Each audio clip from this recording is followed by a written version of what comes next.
Welcome to the Feria TechCast, where we bring you all things science, engineering, technology, and innovation.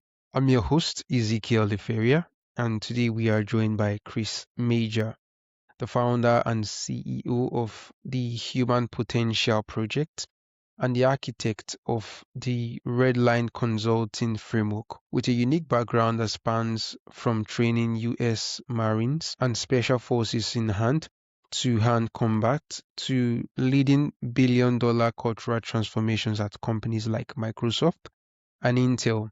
He now focuses on integrating AI as a strategic partner in leadership and business strategy. In this episode, we'll explore his thematic approach to unlocking human potential and how to bridge elite performance principles with the future of intelligent technology. So, Chris, it's truly an honor to welcome you to the Feria TechCast. Welcome to the show. Thanks very much. Happy to be here. Excited. Ambitious agenda we've got. Yeah, I'm truly excited to have you here today. So let's dive in. Chris, your journey is unlike any I've encountered, from teaching hand-to-hand combat to Marines and Special Forces to leading billion-dollar corporate transformations to now pioneering AI strategies. So for you, what's the common thread that connects these seemingly disparate worlds for you? Well, there's a couple themes. One, for me, how would I put it? I've always had what I've come to refer to as a divine discontent.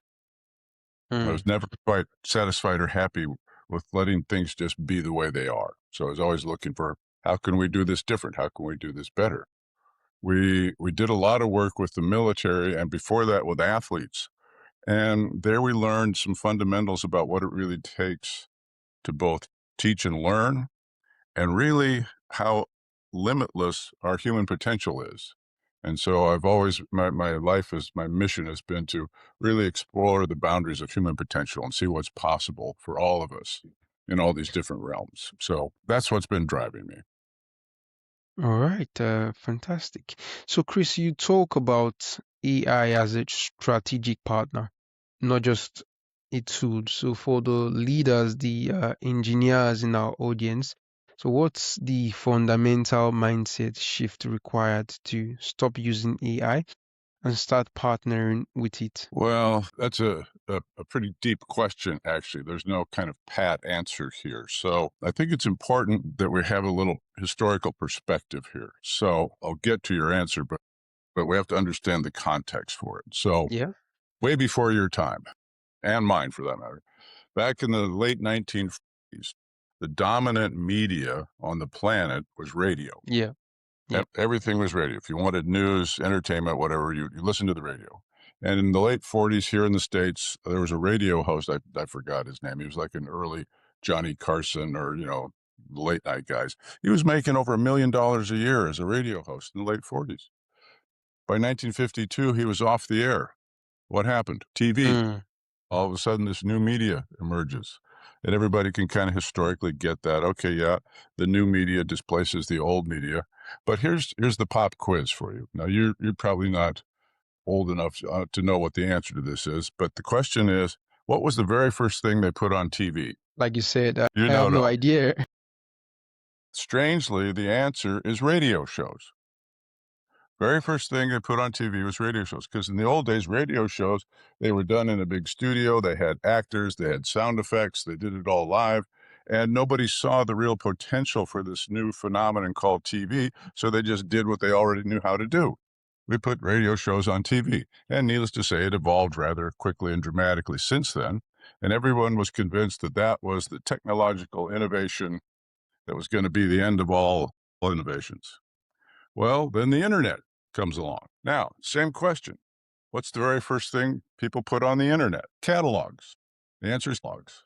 Very first commerce stuff was catalogs. Yes, we did some research and scientific stuff, but for the mainstream population, the very first thing that was on the internet was catalogs, because nobody wanted to keep printing. Back in those days in the mail, you'd get a dozen of these catalogs every year, Sears and Roebuck, and they were printing phone books. And now we could save all sorts of money, and boom. And that was going to be the technological innovation that was the be all and end all, the internet. And now we've got AI. And I'm going to suggest to you and everyone that we are in the early days of AI, just like the early days of radio, the early days of TV, the early days of the internet.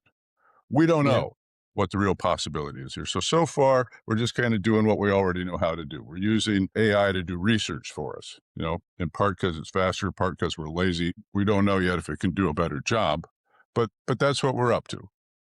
So the answer of AI integration is really we're taking baby steps now, and we need to take those steps. So, sure, let's train it, let's teach out a thing. One thing we have to keep in our minds, depending on who you ask, human beings are using anywhere from 10 to 50% of our mental capacity, right?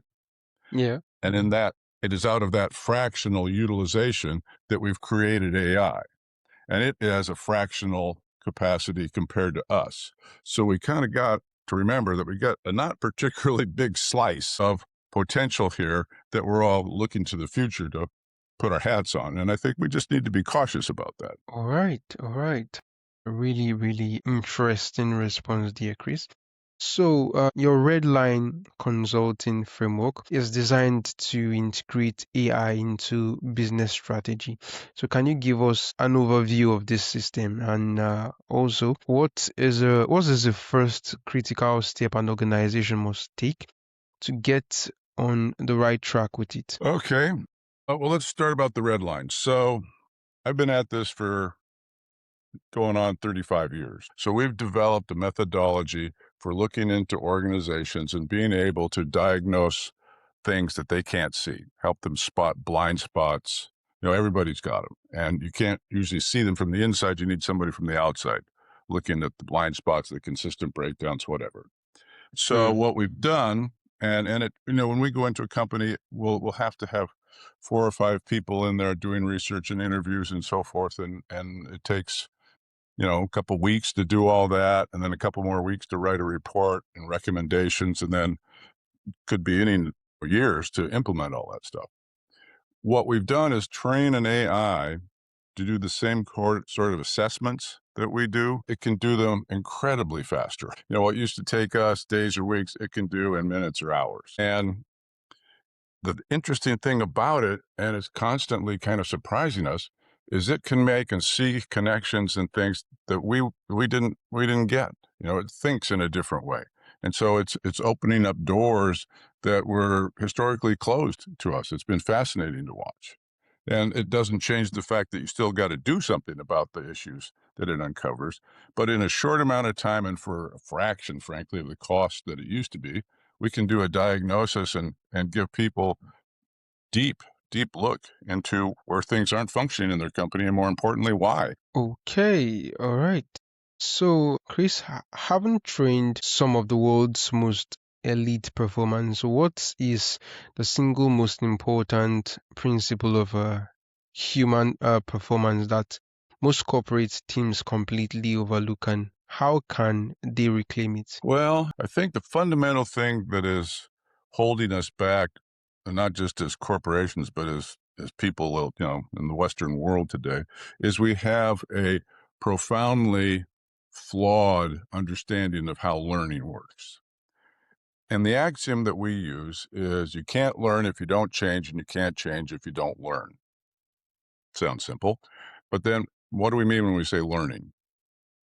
If you ask most people, what does it mean to learn? They will tell you learning is the acquisition of ideas, models, beliefs, information, all for the sake of gaining understanding, because understanding is to know, and that's the holy grail is knowing. We say, okay, that may be true in an academic environment, but in the world of performance where we come from, understanding is the booby prize. What you understand may be interesting, but what matters is what can you do?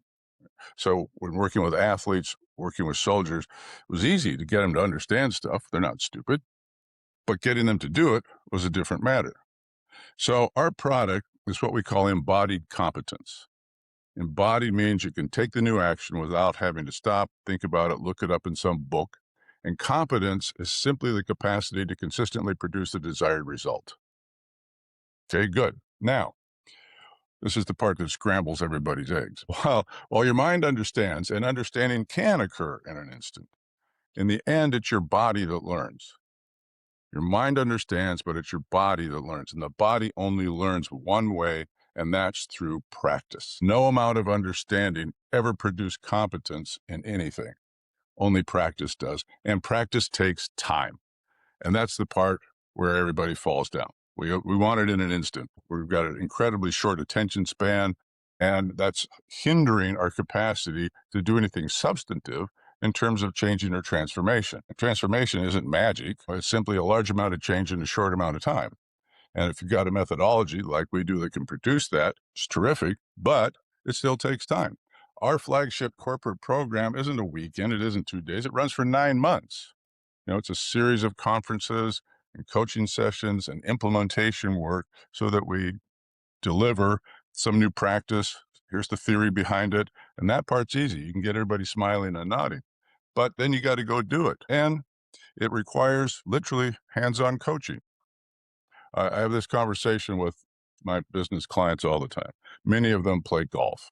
So I say, let's assume for this conversation that you are deeply committed to improving your golf game. What are you going to do? And they will universally say, I'm going to go to the range and practice. I said, okay, so you want to get better at being bad. Like, what? Well, you've already said your current game is insufficient, so you're going to go practice your current game, which means you're going to get more deeply embedded in a series of moves and practices that aren't sufficient. Wait a minute. So I said, if you're really committed, what you're going to do is you're going to get a coach. You're going to go to the range and meet your coach, and you're not going to look at the coach and go, I don't really need this. I'm actually pretty good. I just want to check. No, that's no point being pretentious with your coach. So the coach is going to say, okay, let me see you take some shots. So you'll hit whatever, 5 or 6 shots. And the coach will look at you and she'll say, okay, I want you to move your hands like this, drop your shoulder, move your feet like this, and stand up a little straighter. Now take some shots. Okay, what happens to those next few shots? They're absolute crap. Why? Because it's new. It's awkward. It's uncomfortable. You're doing something that you're not used to, and your little mind is going, I don't like this. And if the coach wasn't standing right over you, you would likely do what most everybody else does, which is go back to the way you were doing it because that was more comfortable. And what we bump up against is people are much more committed to being comfortable than they are to learning. So that's the biggest thing that's in the way of corporations and people really getting into the world of high performance. They don't want to take the time. They don't want to be uncomfortable. And absent those two things, nothing's going to change. Okay, very, very insightful response. So, Chris, you have worked with some giants like Microsoft and Intel. So, from that vantage point, what's, in your opinion, the biggest cultural or structural barrier that prevents large, successful organizations from truly innovating with AI? Well, this is really a kind of a deep existential question. And once again, you have to have a little history here. So I'll sum it up this way. We are trying to manage coordination era workers with industrial era management practices. Now, let's go back and explain what that means. As we moved into the early 90s, what we think of here as the American industrial age was upon us.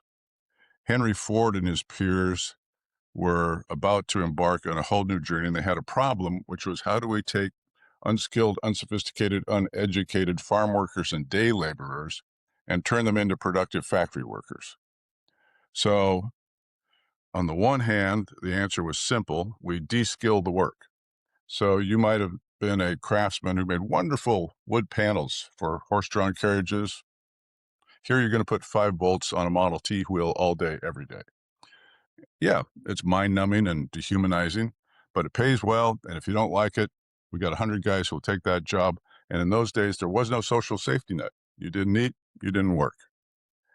So that unveiled a set of management philosophies and practices that still haunt us to this day. The basic amongst them is work is drudgery. Nobody would do it if they didn't have to. And since they're here and not wanting to be here, you can't trust the people in the organization.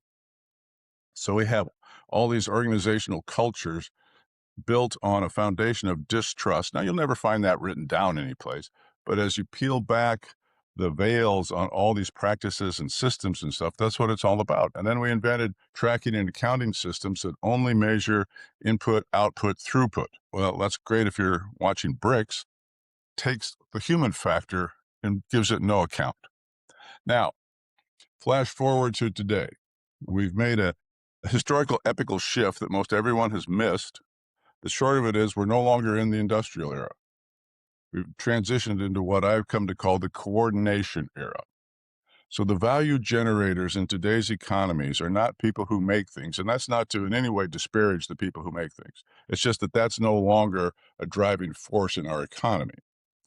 The coordination workers are people who are educated, are sophisticated, they're mobile, right? And they don't create value by making things. They create value out of their effective coordination with each other to produce customer satisfaction, be that customer internal or external. So management in this new world has to be all about how do we enable the effective coordinations. And you can't do that if you've got practices that are based on distrust. So the fundamental thing that's in the way of everybody is most corporate cultures need to get overhauled, and most people don't know how to do it and think of it as the dreaded touchy-feely stuff, when in fact, it's the thing that's going to make the difference for them. All right. So, for a founder or a leader who feels overwhelmed by the pace of change, so what's one tangible practice from your background in high stakes performance that can help somebody like that build resilience and clarity? Well, there's a practice that we teach to everybody. We call it centering.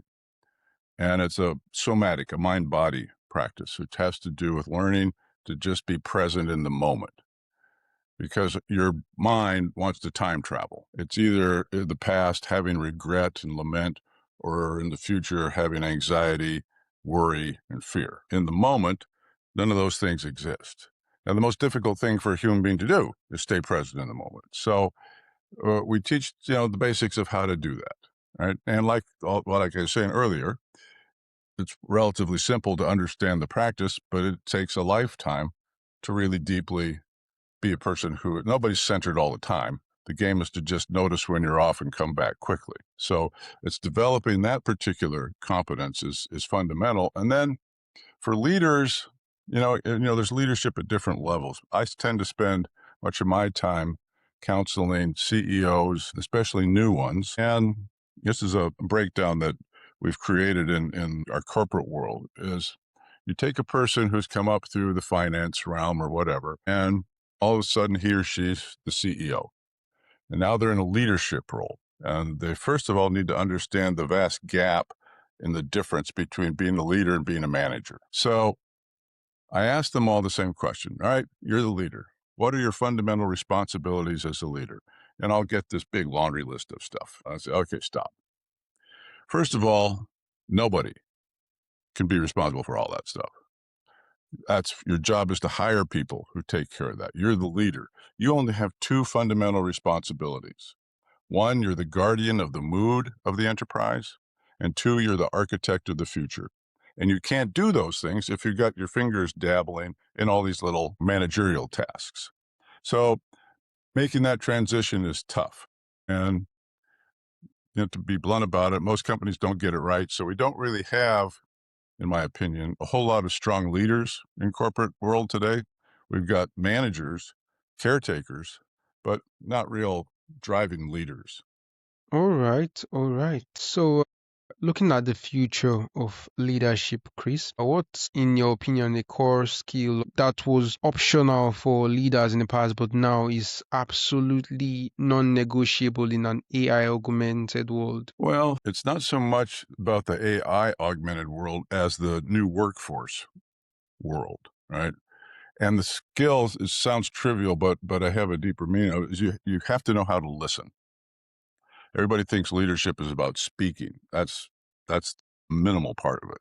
It's about listening, being able to know what's going on inside your organization. And just as importantly, listening to the world, what's going on in the world so that you can anticipate where the world might be going as it pertains to your industry. Short answer is listening. Okay, okay. So your work is about unlocking human potential. So tell us, in an age where AI can outperform humans in many analytical tasks, so what is the unique, irreplaceable potential that humans must now cultivate? Well, to your point, AI is good at some sorts of rote repetitive functions. Let it run the payroll. Let it, do this and do that. Let AI do what it's really good at. Sort out billing and do the accounting and that sort of. AI is never ever going to be able to lead anything because it can't Mm, feel, right? Can't see, it can't touch, it can't smell. And that's what it is to be uniquely human, is to have that kind of capacity to connect to each other. And no amount of AI is ever going to be able to displace that capacity that human beings have. We can all trick right, ourselves into thinking, but it's just an illusion. That's how you end up with Skynet. great, great. So I'll ask this one for the students and young professionals listening. Chris, what's one piece of advice you'd give people like that, like students and early career professionals, about building a career that will thrive alongside AI, not, be replaced by it? Well, I guess, I kind of hate to traffic in cliches, but if I had to sum it up, it's if you want to have a career distinct from a series of jobs, you have to start with what is it you're committed to doing for the world? That's what your career has to be about. What is it that I'm committed to doing for the world? And then I build my career around that. And if I'm going to be successful at whatever that is, you have to become a lifelong learner. There's no moment in time when you're done, when you don't need to know anymore. I go in and I start a new group of executives. I've got 100 of them in a room. And I say, okay, how many of you think you know everything you need to know to be successful over the next 10 years? Thankfully, nobody raises their hand. I said, how about the next 5 years? Nobody raises their hand. I said, okay, good. So what are you going to do? And that's where they all kind of go, meh, right? You're not going to go back to school. The brown bag lunch things aren't doing you any good. Most HR departments don't have anything useful because they don't have a budget because they keep delivering information instead of building new competence. So we've got a problem here. So that's the world that I step into. And again, learning takes time. So you've got to make a case, and I can do it because I've got a track record, that it makes sense to invest the time and the money to make these changes. All right, Chris. So, in your work, systematically bridging the worlds of elite human performance, corporate transformation, and artificial intelligence. So, what does the word innovation truly mean to you? Well, we actually teach a little bit about this. And I think the first thing we have to do is distinguish innovation from invention. Hmm. Invention is when you bring something brand new into the world. TV was an invention. Color TV was an innovation. It's taking something that's existing and either making an incremental or radical improvement to it. If you're going to be an innovator, we want cultures that innovate, you have to create the culture that supports it. Now, the problem with industrial era management thinking is it doesn't like surprises. It likes predictability and stability. Innovation is none of those things. So all too often, innovations and innovators get quashed in a corporate environment. And that's exactly what ought not to happen. Oh, they're troublemakers. They're making noise. They're not playing inside the rules. They're coloring outside the lines. That's what it means to innovate. And if you don't have a tolerance for that, your company doesn't have a future. All right, Chris. So, finally, for our listeners who are inspired to think differently about their own potential and their organization's strategy. So, what's the best place for them to go learn more about your work? Well, there's a couple options. You can go to our website, humanpotentialproject.com. I'd encourage you to look through. We've got a whole bunch of videos that detail both results and our methodology and so forth. There's a bunch of case studies. Feel free to contact us. You can get on Amazon and get my book, The Power to Transform, which lays down what we call the universal performance principles, the principles that elite performers in military, sports, and business live their lives by. And you can go to chrismajer.com where I book speaking engagements. And if that's not enough, we're going to launch a new online learning program here in the next few weeks. I don't have it quite branded yet, so I can't tell you what it is, but it's coming up. Well, there'll be an announcement about it on our website. Great. Chris, it's been a really insightful conversation with you, and I am truly honored and privileged to have you on the show today. Thanks. Glad to be in service.